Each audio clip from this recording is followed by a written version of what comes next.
Okay, so we'll start our discussion with Chapter 1, Introduction to Computers, Programs, and Java, Part 1.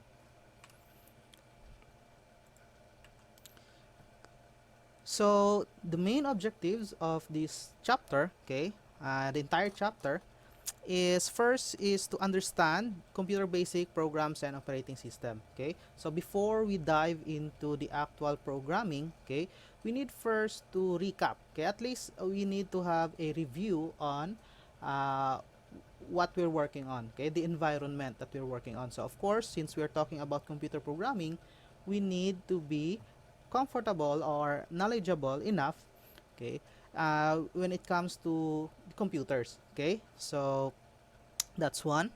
Next is to describe the relationship between Java and the World Wide Web. This will not be really discussed in details, but it just shows that Java as a programming language can be used to program in the web environment. But in our course, we'll be focusing more on programming in the computer lang. Okay, so we'll not dwell into web programming.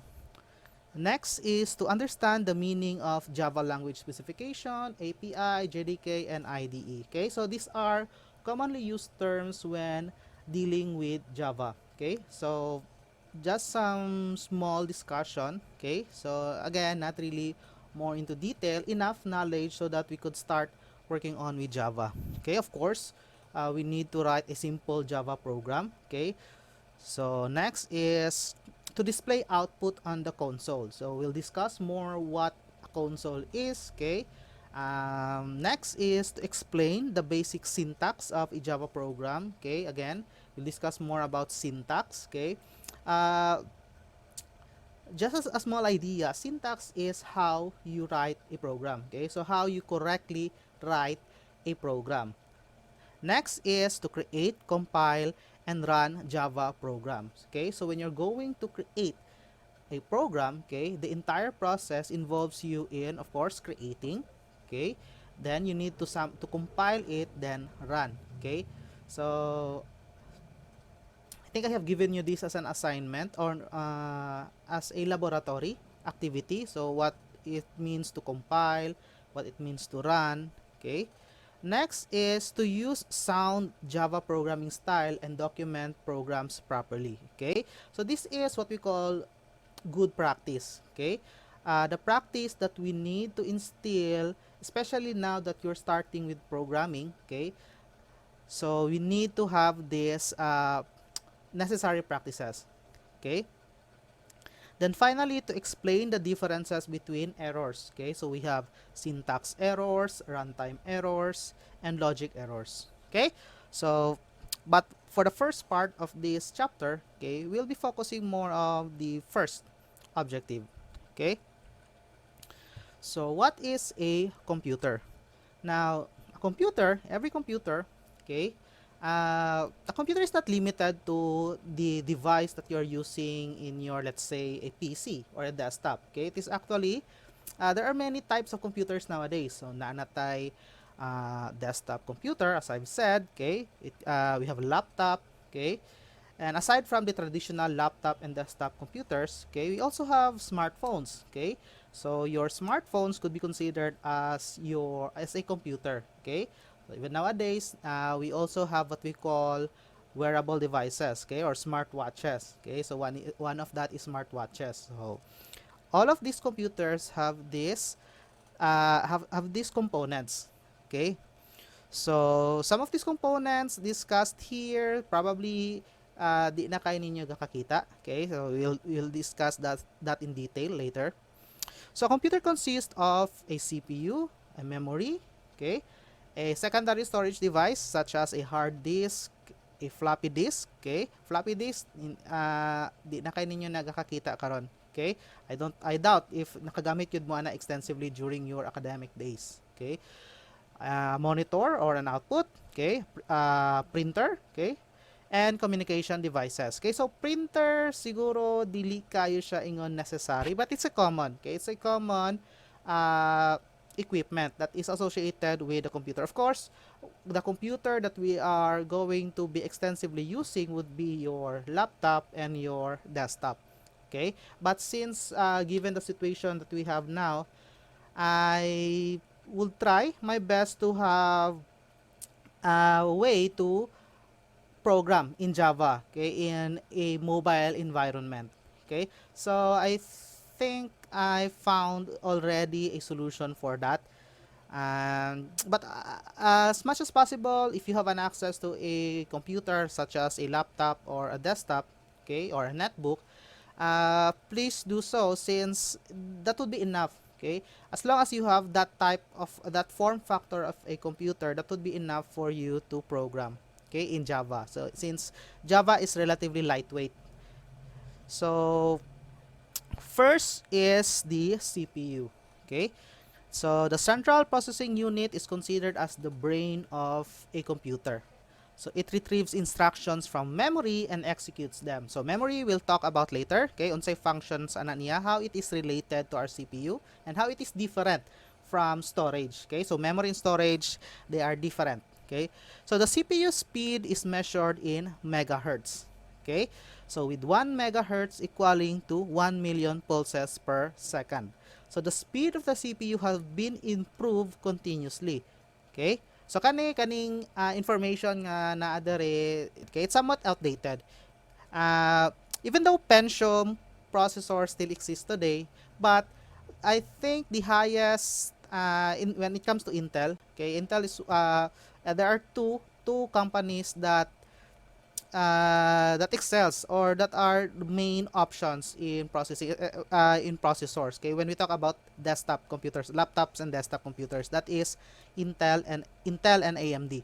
Okay, so Intel na sila, I think that na sila Core i9. Okay, if I'm not mistaken. Okay, their mainstream highest and mainstream processors. Okay, so I think you're familiar with that kanang Core i nga naming nila. Okay, so we have Core i3, Core i5, Core i7, okay? And I think Core i9 and Core i10 medyo bago pa na sila. I think there are 4 years old pa nga architecture nila. But anyway, ilahang improvement, okay? It's very big na compared sa what we are talking about now, okay? But anyway, hertz, okay? Hertz ang ilahang megahertz, okay? Ilahang unit of measure, okay? So that is the CPU, considered as the brain of the computer. Next is memory. Okay?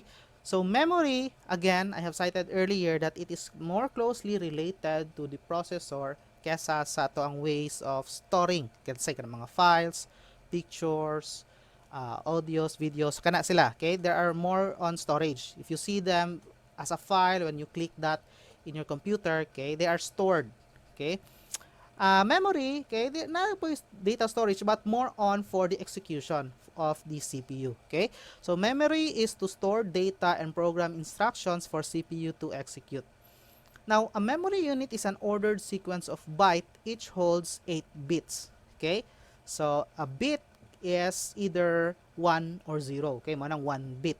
Okay, a byte is composed of 8 bits.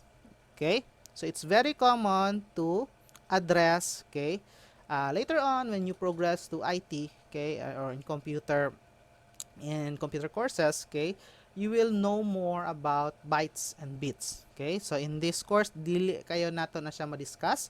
Okay, but then again, it's important for you to know this. So a program and its data must be brought to memory before they can be executed. Say bot pasabot ana, okay? Kanang ginahimo sa computer when you are instructing them. Actually, when you are using the computer, you are telling instructions. So every key press, every mouse click, okay? Naanay instructions nga hatag, okay? Naanay instructions nga ginahimo ang processor, okay? But before the processor or the CPU, by the way, CPU stands for Central Processing Unit, okay, in case you don't know. So, before the CPU will execute that, okay, iyahan ng kwaon sa memory. So, ang gakitabo ani actually is, okay, so we have here, let's say this is a CPU, okay, this is a memory, okay. Instructions that are being provided to the computer, okay, are first fed to the to the memory. Okay? Then ang CPU diha na siya mukuha sa memory. Okay? It's not like gikan, let's say, sa keyboard. You press a letter there or a key there. Okay? Dili na siya diretso mo adto sa processor, but muhapit na siya sa memory. Ang kakahitabo diha is the memory serves as a waiting area. Okay? So diha maghulat tanan instructions nga himuonon sa CPU. Okay? So the CPU decides actually what information. So ang sulod ana sa memory, it's not only instructions but also the data provided with that instruction. Okay? So kanang CPU, okay, if it wants to perform that operation, okay, it will only get necessary information from the memory. Whatever instructions that the CPU would perform, okay, diha niya nakaon sa memory. So a program and its data must be brought to memory before they can be executed. Actually, kanang program nga ito ang ginahimo. Okay, these are multiple operations. Okay, multiple operation at once. Okay, or an ordered set of operations that we want the computer to perform. So a memory byte is never empty, but its initial content may be meaningless to your program. Buot pasabot ani is during program execution, it's not always the case that a certain location in your memory is meaningful. Okay, since especially probably that area in your memory is just waiting for the output of a program execution. So initially that would be meaningless. Okay, wala tayong makuhang information ana since it's waiting for the processor to finish its execution. Okay.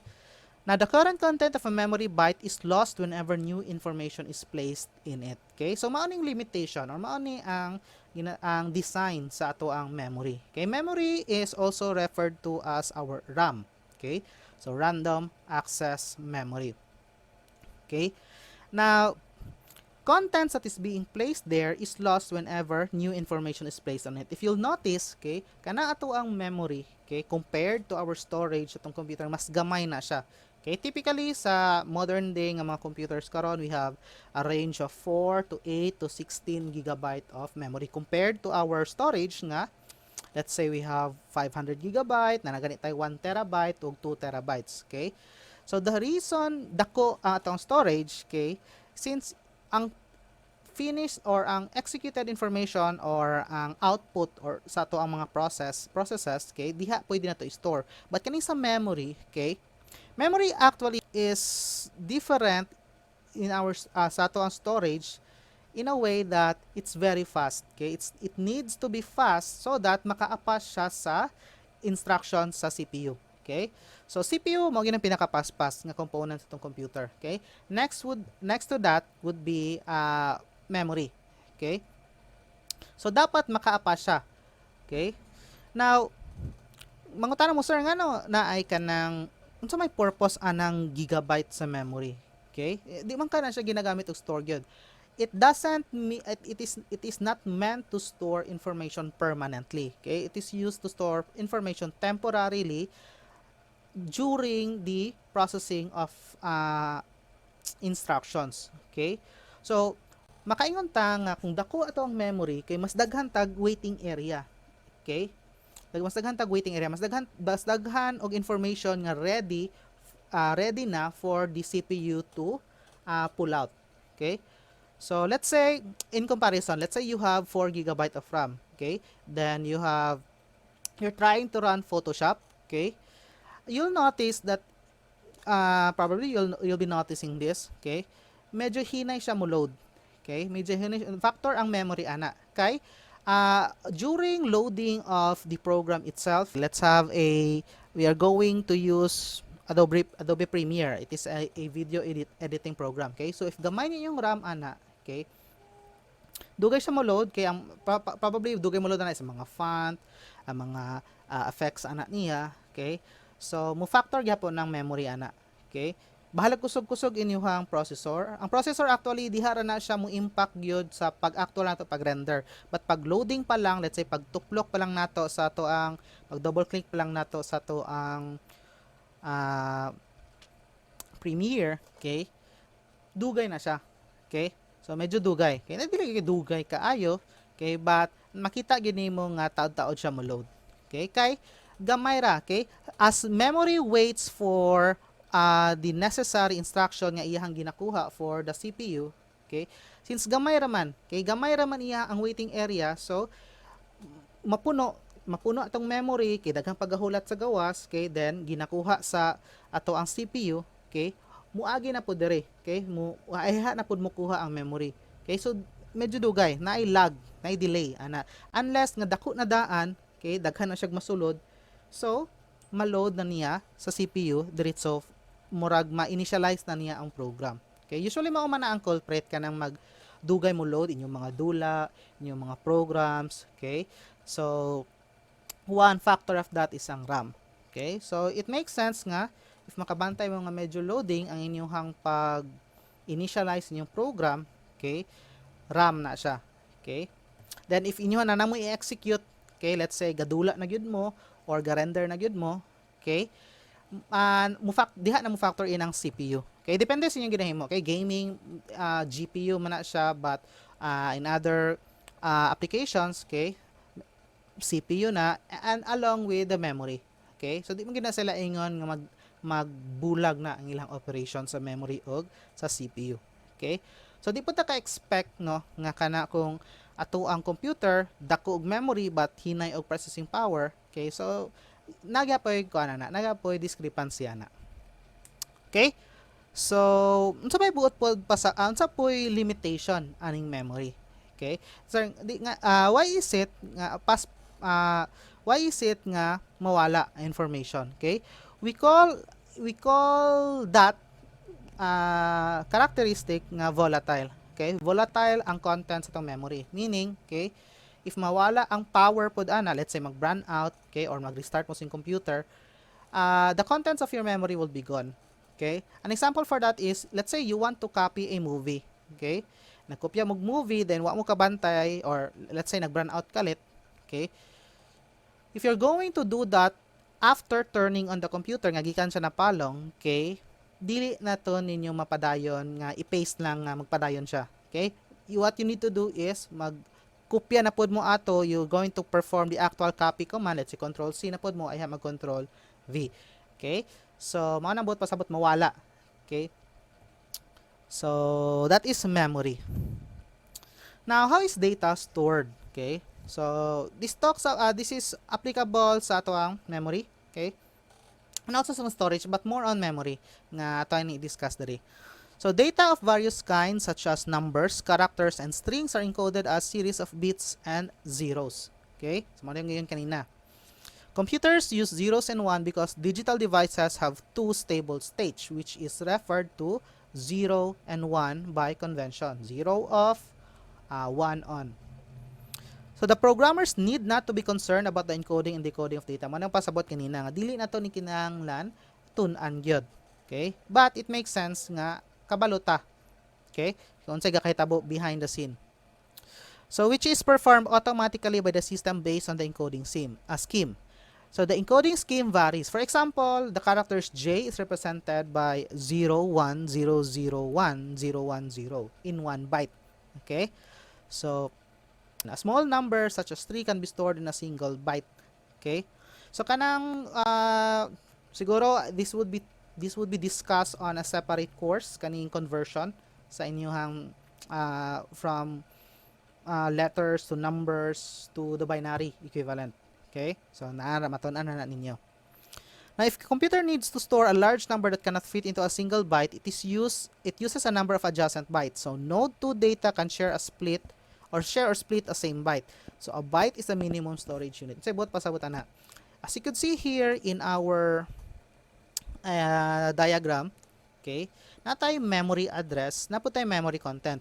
Ang memory address mao na ang murag address, of course you know what an address is. That is a label in a location so that you could quickly identify where that is located. Okay, so pangutan-on mo asa inyong balay, kay naman mo yung address, okay, that is similar here. Okay, so it might be named in your computer. It will be named in your computer by a series of numbers. Okay, now the actual content dili na to makita ang usa ka byte. Okay, again, 1 byte is equivalent to 8 bits. So as you could see here, okay, you could see that every character, okay, in the word Java 3 is associated with one memory address. Okay, and in every character na siya equivalent nga byte. Okay, you might be wondering, sir, ngano byte? Okay, a computer could only understand machine language. Okay, mao gyud ang computer. Okay, ang gakahitabo lang sa ato ang mga computers karon is natay mga translator, na natay mga interpreter, okay? So that when we're going to issue a command in our computer, we do that by human language, but actually gina-interpret na, translate na padulong sa machine language, okay? Or the computer language or the binary language. So kana. Okay? So the thing that we need to know here is everything, every instructions, okay, every character that we are going to provide as part of our instruction when we are creating our program, na siya gi-allocate nga space sa tuang memory. Okay? So the bigger the program, the higher the data it requires to process, okay, the bigger its memory allocation. Mao na makita na day nato nga kanang sa makabantay gud mo ani if you're going to use Google. Okay, Google is RAM hungry or RAM extensive, memory extensive. Okay, if mag-open mo daghang nga tabs ana, you'll see if you know how to do it, okay, you'll get to see in the task manager ang RAM memory usage niya taas ang Chrome.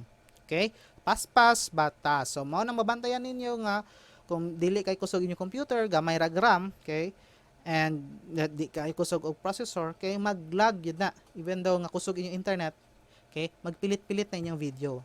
Okay, mura di mag-buffer, either mag-buffer or ang iyang playback medyo gapilit-pilit. Okay, so storage devices. Okay, kaning storage nga tong pasabot dere, it's different from memory. Okay, so as what I've said earlier, memory is volatile because information is lost when the power is off. But if you want to store information permanently, di ba hasol man pud na nga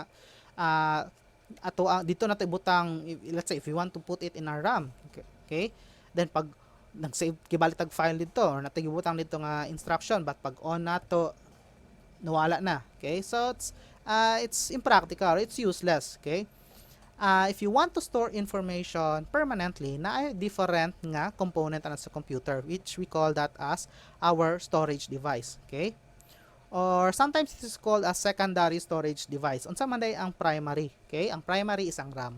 Okay, so primary ang RAM, secondary storage device is ang ato ang storage device. Okay, kanang mga hard disk nato nga na SSD. Okay, so programs and data are permanently stored on storage devices and are moved to memory when the computer actually uses them. So mali yung gigon kanina. Okay, so if you want nga if you want your computer to perform something, okay, the memory would be the one to feed, okay, or not really feed, but mo na ang murag area nga diha kuan sa CPU. Okay, so diha mo kuha, diha mo bunot, diha mo hulbot. Okay, now there are types of storage devices cited here. Some of these di na nato ginagamit. Okay, naiuban nga wala na mention dere. I will be discussing that also. So disk drives, okay? Hard disk na pa ni karon, okay? Hard disk common nila nga configuration is murag wa na koy makita nga 250 gig, okay? Common gyud is 500 gigabyte, 1 terabyte, okay? Nanapod na and 2 terabyte, okay? So kana hard disk, okay? Now kaning floppy disk, okay? Floppy disk di na kay nato ni gakita karon, okay? Kanang floppy disk, if you've noticed the save icon, okay, ingana na siya, iyahang itsura. Okay, it's like a rectangular, marang ani kadako siguro, okay. Then siya murag pahak sa kilid, okay. Mura bitawg sim ninyo, okay. That is done so that na specific orientation nga ipansak ninyo sa mga purpose ana, okay. So di na kay gagamit nga naman, okay. Sa kaning floppy disk, okay, iyahang capacity if natay hard disk nga 500, 1 terabyte, ang usual nga sizes sa floppy disk is 1.44 MB.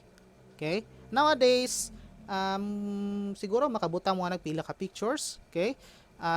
Document walay problema, okay? If especially if in your document walay mga pictures, okay? Igo-igo na ang ato ang 1.44 MB. Okay? Sa una, makaingon mo sir ngano na ba man ang floppy disk nga gihimo, nga gamay ra man ang memory. Sa una, ang memory requirements sa mga tao dili pa kay sila concern anang mga pictures, mga videos, okay, mga music, okay? Ang ilaha pang mura ginaatiman sa una is kuan pa more on trabaho man god, more on work, work equipment gyud ang ato ang computer sa una, okay? So ang ilahang purpose lang is to store document which ranges from a few kilobytes and siguro ang pinakadaghan 1 MB nga document baga na kay na, okay? So enough pa sa ila, but karon as the users, as our technology advances, our computer becomes more powerful, more data nga ma-process nato at is a short amount of time, mas dako pod ang mga, let's say, mga files nga ma-produce, okay? So nana tayo mga salida nga let's say 1. Pila man na 1.5 gigabyte, okay? Usa ka salida nga HD na siya 1080p, okay? So kung dili kayo HD, let's say mga 800 MB ingana, but still it's more than the capacity nga pwede sa ato ang floppy disk. That is why wala na ang floppy disk, okay? But napoy solution sa una nga let's say if dili may go sa floppy disk, napa may murag kanang means of storage na pud tay CD drives, okay?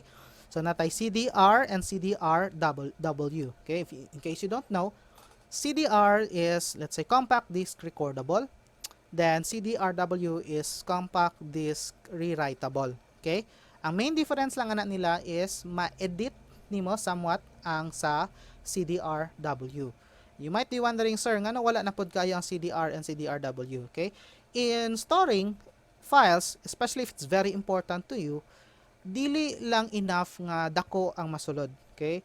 Importante pod ang reliability, okay? Meaning dili na dali madaot, dili dali makurap ang ato ang files there, ang contents diha, let's say atong ibot og pansak, okay, ma-brown outan, madaot, okay? CDR and CDR-W, okay, they are not that reliable, okay? So if you've used that, it's like a disc, kanang DVD sa inyong mga movies, it's like that, okay? So if magaras lang na siya, it's inevitable nga na mawalaan na nga file, okay? Kay ang means man na nga pagbasa sa computer is agian nagmurag laser diha sa katong ihang sinaw nga part, and if naigaras diha na may data diha ang nabutang, okay, possible nga mawala, okay? And tape drives, okay? Tape drives murag samot ninyo wala na naabtan, okay? These are even earlier or older than floppy disk and CD drives. Mura ni sila og butlag nakapaas mo aning mga cassette, mura ni sila mga Betamax, okay? Nga murag na ay rolyo, okay? Wala na, okay? Since again, it's a matter of reliability, okay, ang storage, and also ang problema pod sa una is mas mahal ang materials, okay? If you'll notice, gakadugay, let's say, you might observe this nga let's say kanang flash drive, 4 GB nga flash drive, ambot na pa ba na karon, let's say 16 GB nga flash drive, okay? Sa una mga 4 to 5 years ago, muabot na siya og mga libo-libo, okay? Karon na may mapalit nga let's say 300, 400, 500, so nga na, okay? Gakadugay, okay, the advancement in our technology, okay, increases in a way nga nanatay means nga makahimo aning mga components sa itong computer at a cheaper cost, okay? So kana flash drives, it's not really designed for a secondary storage device nga murag reliably dihan ato ibutang atong file para constantly gamiton sa computer, okay? Ang nature man gud aning flash drive is it is expected to be mobile, okay? But sometimes kanang posible siya makorap kay kitay let's say na may pansak nimo na sa lahi nga computer, ma-virusan nga na, okay? It's more prone may naay murag paksi siyang reliability in a way nga di dato malikayan nga posible madaot, okay? And of course, if information nga corrupt, you want to process that, of course it will result to ambot lang ma-process pa na, but if it will be processed, erroneous po diyang output, okay? So kana flash drive, naputay SSD ginatawag, okay? Ang hard disk drive or it's also called HDD, okay? Medyo karana na siya, okay? Taod-taod na siya. Ang bago karon nga secondary storage nga pas, okay?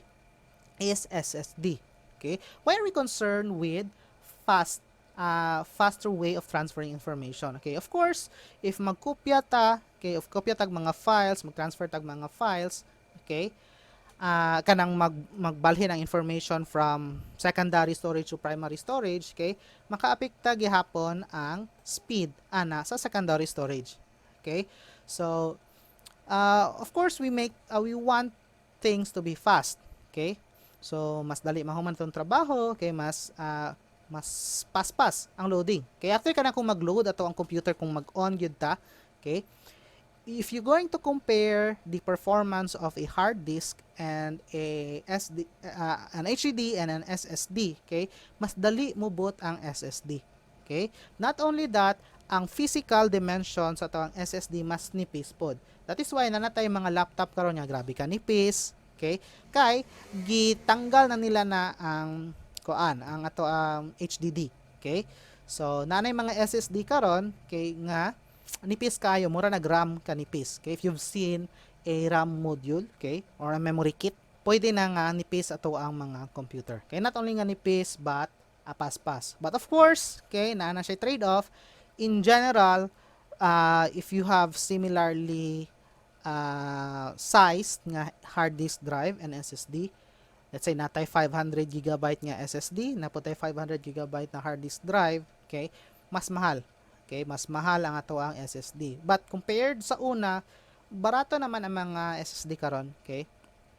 Sa una ang 120 GB nga SSD mo 2,000 pa. Karon kanang 2,000 na namoy mapalit ana siguro nga 250 GB or even ang 500 GB mura na 5,000, 4,000 pa siguro na, okay?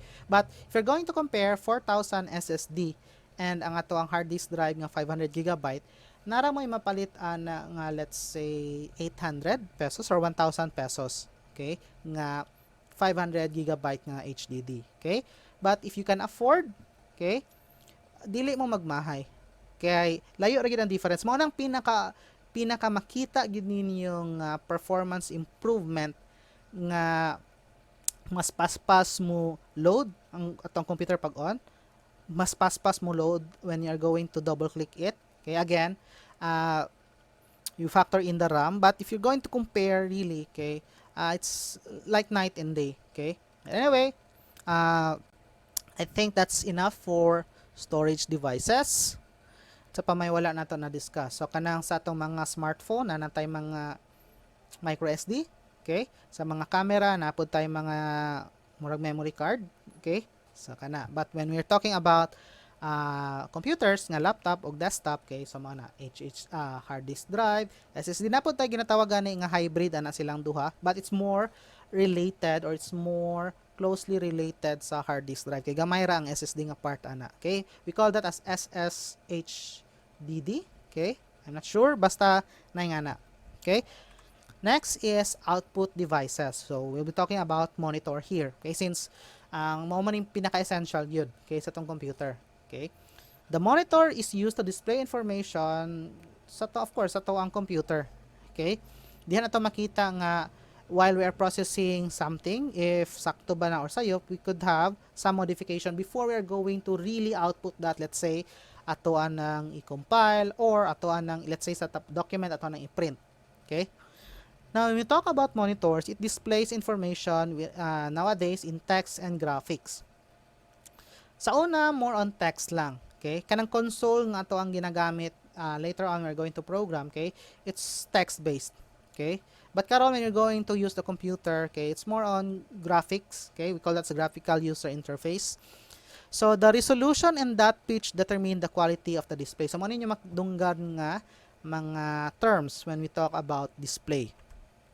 So resolution, the screen resolution specifies the number of pixels in horizontal and vertical dimension in the display device. Mao bitaw na makita ninyo kanang resolution na ay let's say 1920x 1080, okay? So that is 1920 by 1080 megapixels. Okay? So mao na iyahang resolution. Okay? Ang buot pasabot anang resolution is we have these pixels, short for picture elements, that form an image on the screen. Okay? The higher the resolution, meaning the higher the number of pixels in your device, the more detailed, the more smooth the edges, okay? The more sharp the video or the image that you could see in your monitor. Okay? So, makabalo mo nga gamay ang low resolution is makabantay gid mo nga ang kilid kibali sa kilid kibali anang nawong na inyong ginatan-aw medyo blurred, okay, or boxy, okay? Buot pasabot ana ang pixels niya mas gamay, okay? So murag mas gamay siya but iyahang ispan ang tibuok nga space sa inyong monitor. So the higher the resolution, the more volume, okay? The higher the concentration of pixels, okay, the better. So kaning 17-inch nga 1024 by 768 pixels mubo na ni karon, okay? Kaya to ang usual nga if we are going okay pa siguro na 17-inch, kay wa pa nay problema. But if ang common nato nga mga sizes sa monitor karon moabot na mag 24, 21, 24, okay? May uban moabot og 40. So of course, if you're going to force 1024 pixels wide and 768 pixels high ana nga kadako mo blocky gyud na, okay? Mo blurred gyud na, okay? So the higher ang tendency ani is if you're going to maintain the clarity of the image, if you're going to increase the size of your monitor, kay mas dako pod ang ato ang resolution ana. So most of your computer resolution can be set manually, okay? But as much as possible, if your computer allows, you set it to the highest, okay? Or naman po disadvantage kung taas ra pug kaayo kay kanang mugagmay pod ang elements sa inyong computer, mga icons, sa mga taskbar, mga letters gagmay na kaayo. So posible inyong adjustan nga dili kayo gamay nga mabasa ra ninyo, but dili pod ingon anang dagko na kayo but pixelated. Natay ginatawag nga pixelated kay evident, maklaro na ang mga pixels. Okay? So the higher the resolution, the sharper and clearer the image is. Next is dot pitch. Dot pitch di kay nato ni gakabantayan kay really dot pitch refers to the space between pixels, but as more pixels there is in our display, umugamay ang dot pitch ana. Okay, mura na siya it's a consequence, okay, nga mahitabo if you increase the resolution. Okay, so the dot pitch is the amount of space between pixels measured in millimeters. The smaller the dot pitch, the sharper the display. Of course, in consequence nga kung mas daghan. Okay, imagine nga kung magbuta mo 20 ka tao sa multicab, okay, igo ambot lang igo gid na, but huot gid na. But if you're going to move that 20 persons to a bus, okay, or a large van, so luag-luag ra ang space in between sa people, luag-luag ra. Okay, so mao nang analogy ana. So communication devices, okay? So communication devices, these are used to communicate from computer to computer, okay? So natay ginatawag nga networks, okay? I will not be really focusing more on networks in this course, but again, it can be useful when you are creating programs. Of course, naapod na yung mga programs, naapod na yung mga software nga necessary in order for you to communicate. In this course, di ta maabot ana, okay? But it's good to know nga later on this would be necessary, okay? Now, natay ginatawag nga regular modem. This is very old, okay? This is a means of connecting to the internet. Okay, kanang internet actually you are ultimately trying to connect your computer to another computer. Okay? So a regular modem uses a phone line that can transfer data in speed up to 56,000 bits per second. Okay, that's actually very slow in today's standards. Okay? So kanang sa una ang dial-up. If you've heard about dial-up, it's called as such kay if you want to have a connection, internet connection sa una, okay, dapat na mo telephone line. Okay? Gakahitabo ana is if you want to use the internet, okay, dili pwede magamit ang telephone. Okay? So kung naay mag-internet, dili pwede makatawag. And also if magamit mo og gamit mo og telephone, dili pod pwede maka-internet. Okay? So karon kuan gyud kay na, okay, it's not only it's slow, it's very impractical. Of course, technology advances kay naapoy mga improvements ani. Okay? So naapod tay DSL. It is an advancement to our regular modem. Okay? This DHL stands for Digital Subscriber Line. It also uses a phone line, but it can transfer speed 20 times faster than a regular modem. At least, ni pas-pas na. But again, ang basic nga DSL karon medyo hinay, but na may mga pas-pas nga DSL karon. Okay? So, even though it uses a phone line, dili na nawala tong limitation nga kung mag-internet dili ka tawag, or kung naay magtawag dili ka internet, pwede na madungan. Okay? Another karon common karon kaning cable modem. Okay, instead of a phone line, cable line sa TV lang ginagamit. Okay? This is usually maintained by the cable company. Okay? So daghan mga internet provider karon nga na-package. Okay? Na-package nga cable. Okay?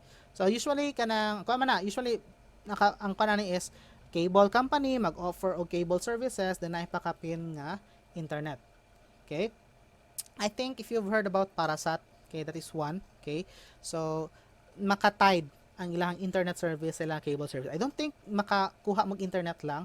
Okay? But if you can afford, or if you are fond of watching TV and you need to have an access sa internet, okay, pwede na sila. Okay? So, cable modem could be as fast as a DSL, okay? Karon di kay gyapon na sila mag-differ na, kay na may improvement silang technology even though they use DSL and cable modem, but paspas gihapon, okay? Now, another improvement nga wala gi-mention diri, again medyo karaan na ning resource, okay? Technology di gina to na ingon nga makahimo gitag libro nga updated, nga dili dali ma-outdated kay paspas kay advancement. Okay? So, naputay ginatawag nga fiber nga connection, okay? Fiber optic, okay? Kana paspas yun kay na siya, okay? You could stream a movie, a high resolution movie, okay, nga dili na mag-buffer, okay? So, paspas na siya connection, okay? It's really much faster than this DSL and cable modem. Okay? Naputay ginatawag nga mobile broadband kanang ginagamit ninyo sa inyong cellphone nga data, okay? So cellular data sa mana. Okay, that is one. Next is kaning ginatawag nga to nga network interface card. This is a hardware that could be found in your computer used to achieve this communication between computer to computer. Okay? So natay ginatawag pod nga LAN. Okay? So, by the way, going back sa tong network interface card, if kakita mo anang kana bitang murag blue or gray nga nga wire sa inyong likod, okay, na nasa ginapansakan, if you'll know this if you have an internet subscription, na gyud ni siya. Okay? Mao na ang pansakan, okay, sa ato ang wire. Okay? So mao na NIC, okay? Some laptops don't have this kay na naman po'y wireless na to nga connectivity. Okay? So we could connect to the internet wired or wirelessly naman. Okay? Now LAN is a term used for connect computer to local area network. Okay? LAN stands for local area network. So the LAN is commonly used in businesses, universities, and government organizations. Okay? But karon for in entertainment side, so ang LAN, makita na to na sa mga internet cafe, kung magdula ta, most of our computer games nowadays, okay, requires you to achieve multiplayer, okay, functionality na ay murag LAN na capability. Okay, so pwede na siya. So a typical type of NIC is called 10BASE-T that can transfer data at 10 Mbps, okay? So karon na po tay paspas nga LAN, okay? Na natay 100 Mbps, na naputay 1 gigabit nga LAN, okay? So of course kung inyong let's say yung internet, okay? Ang problema sa gawas nga paspas kay internet, if ilahang LAN is let's say 10 Mbps lang, dili ma-accommodate, okay? Dili ma-accommodate tanan. So you need to couple your fast internet speed with the appropriate device. But sa Philippines, murag ambot lag problema nato ni. Kay medyo hinay man ato ang internet na uban, okay? But In general, medyo hinay pa tong access. So, enough pa niya to ang mga nanabutang sa to ang computer o laptop daan. So, we now move on to programs. So far, we have been discussing hardware. Okay, so hardware, sa manang hardware, these are physical devices in your computer that you could touch. Okay, so, kana. Programs or software, mao ni, of course, dito ni matouch kay these are logical executions. Okay, these are instructions embedded in our hardware para mugana sila. Okay, so computer programs known as software are instructions to the computer. Okay, a computer would not work without software. Okay, importante nga na software kay if hardware na siya then wala ta instruction nga ma-provide ana, it's useless, it's meaningless. So you tell a computer what to do through programs. Without programs, a computer is an empty machine. Computers do not understand human language, so you need to use computer languages to communicate with them. This is mo na ni trabaho na din sa mga programmers, okay? It's up to you to bridge the gap between a user and the computer para magkasinabot sila, okay? Or at least magamit sa user properly ang ato ang computer. Okay? Now, programs are written using programming languages. So, daghang kay programming languages, okay? But we'll cite reasons why we choose Java later. So, programming languages, we could categorize them into three. We have machine language, assembly language, and high-level language. Machine language, okay, is a set of primitive instructions built into every computer. Okay? Mo ning ginatawag nga low level. Okay? Lahi ang terminology nga low level when you talk about programming. Okay? Kay di ba makaingon ta nga ang usa ka butang low level o high level kung outside sa programming makaingon ta nga high level lisod. Okay? Kay high level good. Okay? Mas taas ang level mas lisod. Low level sayon ra na. Okay? But sa machine language or in programming in general, low level tends to be more difficult. Nga naman, kay you are going, ang level ani nga pasabot is mas bubo siya, ang lowest nga level is computer, okay? Highest level is tao. If a computer language is low level, diha siya mas patterned, okay? And what you need to do is you need to understand the language understood by that computer, okay? And that is a series of zeros and one, okay? So bahalag unsa ka maayo mo convert o binary language if you're provided with thousands of lines of binary code or bytes, okay, you will take time in understanding that kay dili man na inyong own nga language, it's not your human language, okay? So kana, so what I'm trying to say here is in computing, low level refers to when it talks to language programming languages, it is more closely inclined sa atuang computer, okay? High level more on sa atua. Okay? Mas makasabot ang high level. Okay? We'll see later. So the instructions are in form of binary code. So you have to enter binary codes for various instructions. So kung gusto ninyo mag low level programming, okay? Diretso inyong ibutang ones o zeros. Okay? That would be very tedious. Magbutang lang mo let's say magbutang lang mo og number 1. Ang inyong ibutang ana is pito ka 0 usa ka 1 sa tumoy. So compared to that, writing just 1, then inyo na ibutang nga nakadaghan, so mas dugay. Okay? Not only that, as data becomes complex, okay, it takes time to instruct na dayon. Okay? So programs with native machine language is of course a tedious process, hassle. Moreover, the programs are highly difficult to read and modify. Okay? So for example, to add two numbers, you might write an instruction in binary like this. Yung nga na, kataas. Okay? So, again, it's very tedious. So, na-realize din sa mga programmers, tigimong computers, okay, nag-advance ang technology, okay, na ginatawag nga assembly language. Okay? It's a level higher than machine language, but still considered low level in today's standards. Assembly language were developed to make programming easy, kumpara atong machine or machine language ng programming. Since the computer cannot understand assembly language, however, a program called assembler is used. Okay? An assembler is like a translator between your assembly language to machine language. It is used to convert assembly language into machine code. For example, instead of writing the binary kanisiyang nga digits, okay, sa inyong computer, you could now write something like this. Compared to this, okay, mas naamoy idea unsa ginahimo ani. Makita mo nga na yung word add F3.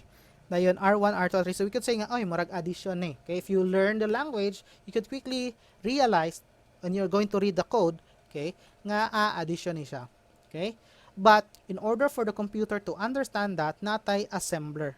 Okay? The assembler, yung purpose ana iyang i-convert ang atong a source file. We call that as our source file kanang gisulat nato. You're going to feed that to an assembler, then na siya machine code file, mao na dayon ang basahon sa computer. Okay? But then again, okay, in today's standards, hassle na siya gamiton. That is why natay ginatawag nga high level language. Now, high level language, okay, are closely related sa human understanding. Okay? So, high level language are English-like and easy to learn and program. For example, the following is a high-level language statement that computes the area of a circle with radius 5. So, as you get to see here, bisag wala mo programming knowledge, basta nakaagi lang mo algebra or geometry, okay, this could be written as a valid line of code in your Java. But, without knowing that, kabalo na mo nga, nani siya computation nga area, nani siya computation ginahimo, okay, and based on the words that is being used here, area, then kanina, put na pi nga value, okay, we get to see that this is a computation of an area of a circle. Okay, so that is the advantage of high level language. Okay, similar to assembly language, napoy conversion ga kahitabo ana. Okay, so depende na dayon unsa ang klase nga programming language. Okay, natay ginatawag nga translation and compilation. So here are popular high level languages. Di na ko natagsa-tagsaon, but we could see here Java, okay, so it is one of the popular, if not one of, I think it's one of the more popular programming language, okay. So, kana. So, developed by Sans Microsystems, now part of Oracle, it is widely used for developing platform-independent internet applications. So, dili lang siya applicable sa kanang computer lang. If you have applications that requires internet accessibility, so pwede pod, okay. So, interpreting and compiling source code. So, a program written in high-level language is called source program or source code. Kato inyong gisulat bitaw, kanang file nga inyong himuon, wapa mo gisulat. But later on, if you're going to program, you would come up with a file that you're going to save nga naa diha ang instructions in high-level language. Okay? Depende na din sa programming language, kasi in Java language, okay, mana inyong gamiton nga format. Okay? Now, we call that as our source code or our source program. Now, because a computer cannot understand a source program, it must be translated into machine code for execution. Now, translation can be done using another programming tool called interpreter or compiler. I think I have used translation kanina. What I'm trying to say there is, when you're going to translate high-level language to machine code, okay, we could either interpret it or compile it. Okay? So, lahi ni sila, duha. Okay? Same purpose nga ilahang i-convert, but ilahang means of converting, okay, is lahi. Interpreting source code, what happens here is an interpreter reads one statement from the source code, translate it to the machine code or virtual machine code, and then executes it right away, as shown in the following figure. Note that the statement from the source code may be translated into several machine instructions. What this is trying to say is, okay, ang iyahang pag-translate is, pag human niya basa ng usa ka line, iha dayong execute. Okay? So, medyo diretso-diretso siya. Okay? So, naiuban programming languages ingana. Okay? Once it gets to see that line, okay, if mahumana na nga line, okay, or nana siya murag terminator, okay, iha dayong execute. Next line, execute. Okay? Next line, interpret, execute. So, ingana. Now, compilation is different. Okay? Now, the compiler translate the entire source code, dili line by line, but iyasang i-compile tanan into a machine code file. So, na additional step. Dili bitaw, diretso. As you could see here, natay source file, interpreter, output. Dere, natay source file, compiler, yahan ang i-compile, na siya output dayon ng source code file. Then we have an executor. Okay? So lahi siya. Okay? Naay murag additional step. Okay? Dili diretso-diretso. Okay? There are advantages and disadvantages for this. Okay? So siguro I'll be giving you that as an assignment na lang. Okay? So I'll be posting if ever I'll be going to give that as an assignment. Then, I think this is our last topic for part 1, okay? Operating system. An operating system essentially is just the host software or the main software in your computer.